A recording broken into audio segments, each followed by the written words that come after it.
Bismillahirrahmanirrahim. Assalamualaikum warahmatullahi wabarakatuh. Perkenalkan, nama saya Eka Ratna Setiawati, ASN Dinas Pendidikan Provinsi Jawa Barat, bertugas sebagai guru mata pelajaran geografi di SMA Negeri 10 Kota Tasikmalaya.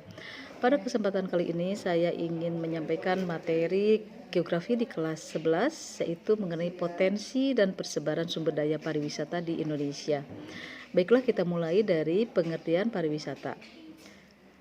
Pariwisata menurut WTO atau World Tourism Organization adalah kegiatan manusia yang melakukan perjalanan dan tinggal di suatu daerah di luar kesehariannya.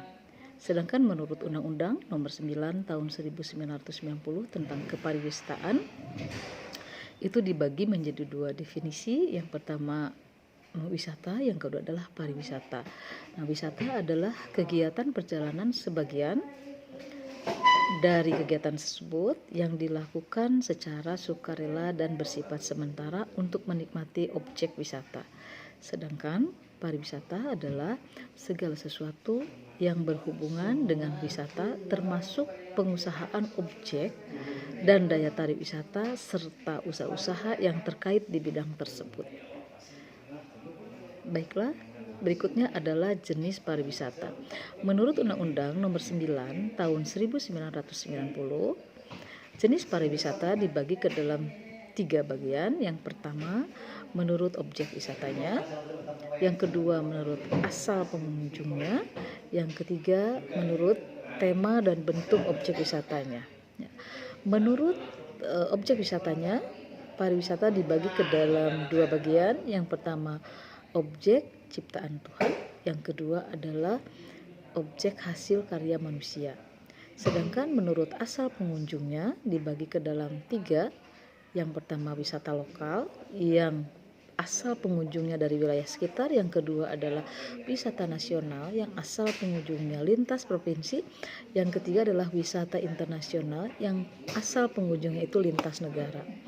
Berikutnya, wisata menurut tema dan bentuk objek. Yang pertama ada wisata alam, yang kedua ada wisata budaya, yang ketiga ada wisata flora dan fauna, yang keempat ada agrowisata, yang kelima ada wisata taman bermain atau theme park, yang keenam ada wisata kuliner. Nah, baiklah, sekarang kita masuk ke persebaran sumber daya pariwisata di Indonesia berdasarkan jenis pariwisatanya. Yang pertama adalah menurut objek wisatanya. Tentunya di sini ada 2, ada objek ciptaan Tuhan, yaitu berupa wisata alam murni.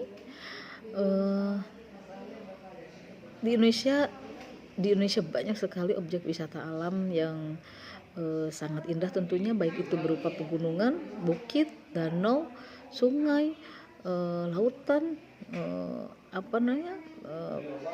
pantai yang indah, taman laut. Nah, itu masuk ke dalam wisata alam, dan persebarannya itu dari Sabang sampai Merauke itu sangat jadi tujuan destinasi wisata bagi para turis. Berikutnya adalah wisata hasil karya manusia. Wisata hasil karya manusia merupakan di antaranya adalah museum peninggalan sejarah, taman nasional, wisata petualangan alam, dan wisata agro. Berikutnya wisata flora dan fauna. Wisata flora dan fauna ini adalah mengedepankan wisata yang menyajikan keberagaman flora dan fauna. Kita memiliki cagar alam yang luar biasa, memiliki hutan suka alam, memiliki taman nasional yang jadi tujuan wisata dari para pengunjung. Berikutnya adalah agrowisata. Agrowisata ini adalah wisata yang mengembangkan wisatanya berdasarkan aktivitas pertanian, perikanan maupun peternakan. Ini banyak sekali sekarang agrowisata yang dikembangkan di berbagai wilayah di Indonesia. Salah satu contohnya misalnya ada wisata agrowisata berupa kebun stroberi atau misalnya wisata yang di Malang dengan apelnya gitu kan, itu masuk kategori agrowisata. Berikutnya yang kelima ada wisata taman bermain atau theme park. Nah, ini juga sama, Tentunya pemerintah bersama stakeholder lainnya mengupayakan berbagai macam taman bermain yang bisa dijadikan sebagai salah satu destinasi pariwisata. Tentunya ini sangat berkembang di kota-kota besar di Indonesia, di mana di Bandung ada Trans Studio misalnya, di Jakarta ada Dufan gitu kan, di Jawa Timur ada Jatim Park dan sebagainya. Dan terakhir adalah wisata kuliner. Wisata kuliner pun ini berkembang dari wilayah Sabang sampai Merauke karena kita memiliki jumlah provinsi yang begitu banyak, sebanyak 37 provinsi dengan ke-37 jenis makanan yang berbeda-beda kekhasannya, dan ini menjadi salah satu daya tarik bagi dunia pariwisata di Indonesia. Demikian materi sumber daya alam, potensi sumber daya alam pariwisata dan persebarannya di Indonesia. Mudah-mudahan ada manfaatnya. Assalamualaikum warahmatullahi wabarakatuh.